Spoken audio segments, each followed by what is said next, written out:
Grab those fans, it's about to get shady up in here. Welcome to MsMojo, and today we're counting down our picks for the top 10 moments from season 11 of RuPaul's Drag Race Untucked. Before we begin, we publish new content every day, so be sure to subscribe to our channel and ring the bell to get notified about our latest videos. For this list, we'll be choosing the best and most memorable moments from the RuPaul's Drag Race aftershow, as we'll be discussing things from the main show too. A spoiler warning is now in effect. Number 10. Evie Oddly and Silky Nutmeg Ganache squash their beef. Drag Race has seen its fair share of enemies, and season 11 is certainly no different. Evie Oddly and Silky Nutmeg Ganache worked up a typical showgirl versus quirky queen rivalry. Well, I just wanted to show the girls that you can push through things as long as you're not pushing past your limit. Really, bitch? Both had strengths the other was lacking in. Evie couldn't compete with Silky's big personality, while Silky struggled to produce looks as unique as Evie's.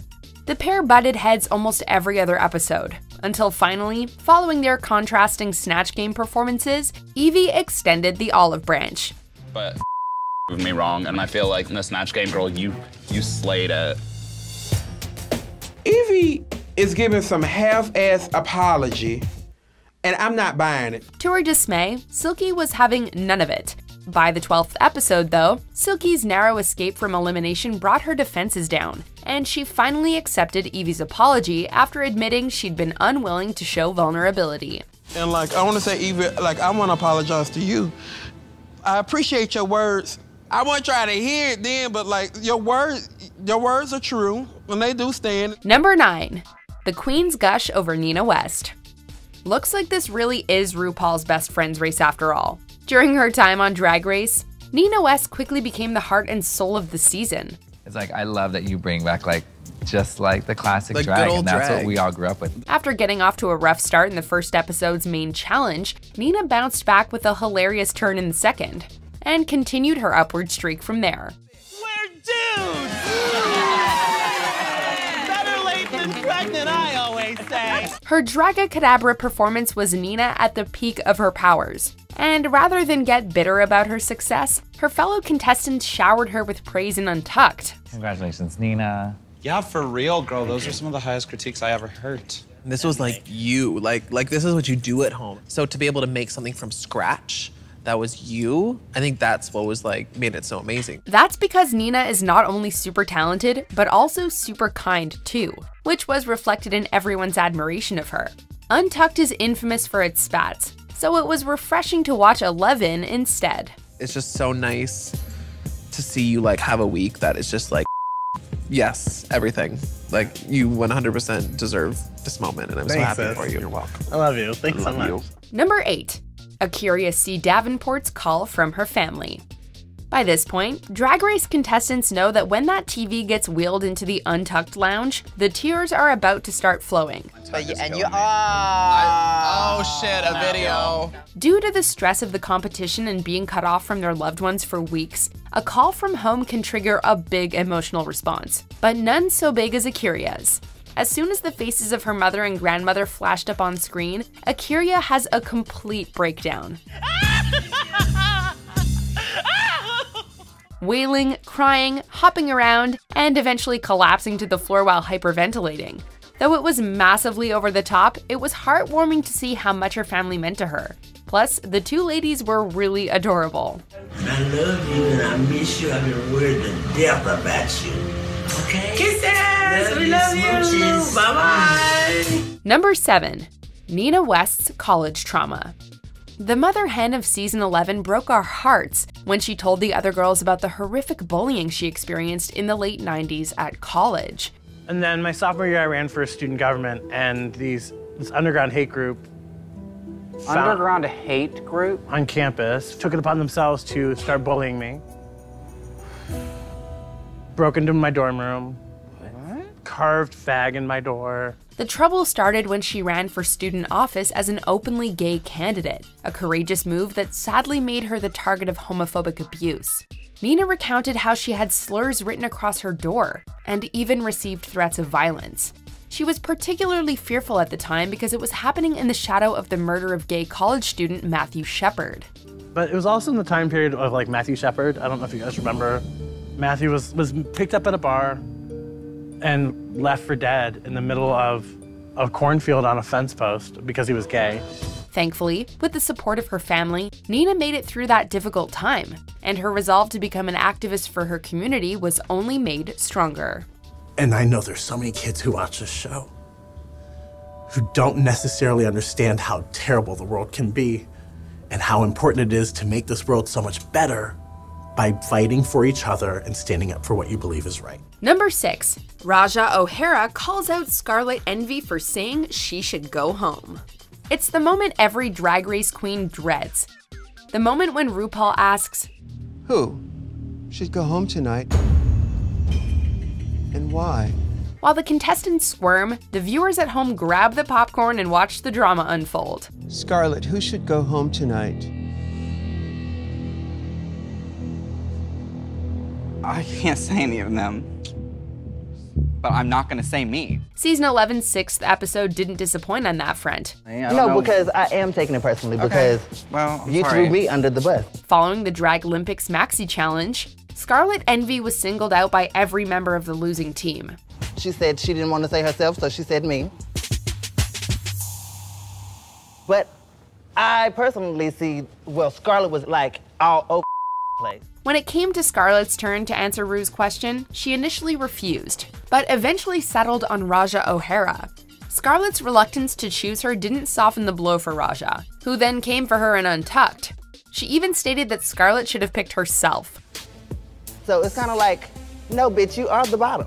You should have said you. Number 5, Wiggate. When Ariel Versace left the competition in the 5th episode of season 11, she left behind a whole heap of hair-related trouble. So it came back that Plastique had said, well, girl, those are my wigs. Those were my wigs that Ariel left for me because they were in my area. Oh. But it's okay because those girls need it. Apparently, the outgoing queen sashayed away in such a hurry, she left a few of her wigs behind, which ended up being snatched up by some of the other girls. So a couple of the girls, including myself, grabbed a wig or two. When queried about how she came by their hair, Plastique Tiara was certain that, as Ariel's BFF, Ariel had intentionally left them behind for her specifically. Had you and Ariel had a conversation about her leaving you hair or anything like that? Did she write you a note? No. But we were best friends. The other girls weren't so sure though. When Ariel returned to the show for the makeover challenge, it wasn't long until Wiggate was raised. An annoyed Ariel cleared up the confusion, adding that she expected the missing hair to be returned to her. Okay, well, it's not like the wigs are $5. I want the wigs back, obviously. So now, as I'm addressing it, she backpedaling, pussy popping all over the place. Say what you mean, mama, and mean what you say. Number 4, Silky Nutmeg Ganache versus Evie Oddly. What would a season of Drag Race be without a pair of bitter rivals? Silky's doing a good job. Yes, I'm just here, give pats on the back to mediocrity and beans. Much like Sharon Needles and Fifi O'Hara in season 4, Silky and Evie just couldn't see past each other's different styles of drag. I can't wait to see your ass in the bottom. I can't wait to see me in the bottom next to you if I can send your ass home. Silky didn't understand Evie's DIY out-of-the-box aesthetic, describing it as spooky dooky and trash. Miss Evie bumps her gum all day. Wig. But the bitch only gives you spooky tea. There's not much more than spook. And I can't wait till they make that spooky dookie. Go home. Meanwhile, Evie didn't understand what the judges saw in Silky, even going so far as to label her talentless. It all came to a head in episode 7 when Evie took offense to Silky unfairly telling RuPaul that she should go home because of her leg injury. I think Evie should go home just because she's hurt and we got time for that. Evie clapped back that Silky's mediocre outfit meant she was coasting on being safe, leading to this masterful moment of shade. Sasha Velour was safe every week. And won. That's because Sasha Velour was talented. Number 3. Raja O'Hara calls out Plastique Tiara for lying. Plastique Tiara just never seemed to get her story straight, at least according to Raja and Akiria. He just talked about her family. What he said about her family? It ain't what she been saying. After After pointing out that her lack of Mariah Carey knowledge was down to her only recently learning about Western pop culture, she had no trouble with any other references on the show. I found out about Beyonce legit 4 years ago. We live in a world of technology. Baby, at some point, you know something about pop culture. But hey, maybe she's just a fast learner. Then, Plastique got a call from her boyfriend in Untucked, and Akiria and Raja's BS detectors started pinging. Like, what is that about? Raja was already feeling jealous that Plastique got to cry on Ru's shoulder about her family not accepting her drag career. So when Akiria thought Plastique's boyfriend gave conflicting info, Raja's fuse was lit, and then went out again. There's some inconsistencies in your story, and I'm just like, what the f? As Brooklyn Heights commented, the confrontation fizzled out before it really began. It's like Mother Teresa's drag school or something. Like, I'm just really confused right now because Plastique is comforting Raja for being mad at her. Number 2, Silky Nutmeg Ganache, I was ready to lip sync. From the moment she set foot in the workroom, we could tell Silky was going to be a lot to handle. Munch, munch, crunch, crunch. Silky Ganache is here to eat the lunch. While big personalities are more than welcome on Drag Race, Silky managed to wind up the other queens in record time. Girl, this is not the Silky show. Take it down. But to her credit, she didn't let this dampen her spirits.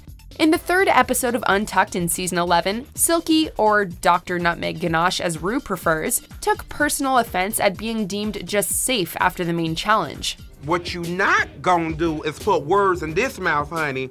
Y'all say I'm loud and I'm obnoxious and everything. Don't that mean I can speak for my goddamn self? The other girls were rightfully confused by her lack of gratefulness at making it through. Then, out of nowhere, Silky suddenly ripped off her outfit and came out with this instantly quotable line. If I would have lip synced for my mother life today, bitch, I was mother ready! Evie, oddly in full jellyfish realness, had the perfect response. What does that have to do with anything, bitch? Don't go off topic just Why are we yelling? If I had to lip sync, bitch, I was ready! Before we unveil our top pick, here are some honorable mentions. I used to think that children were given to me so that I could mold them and shape them. Actually, it's the reverse. Children were given to me so that they could mold and shape me. Wait, why is your mom so hot? That's why I don't be gagging over looks. I said, girl, my mama is sick, then what you mean? She looks like Jennifer Lopez. Miss Silky! Miss Silky! May the power of the wind surge through you.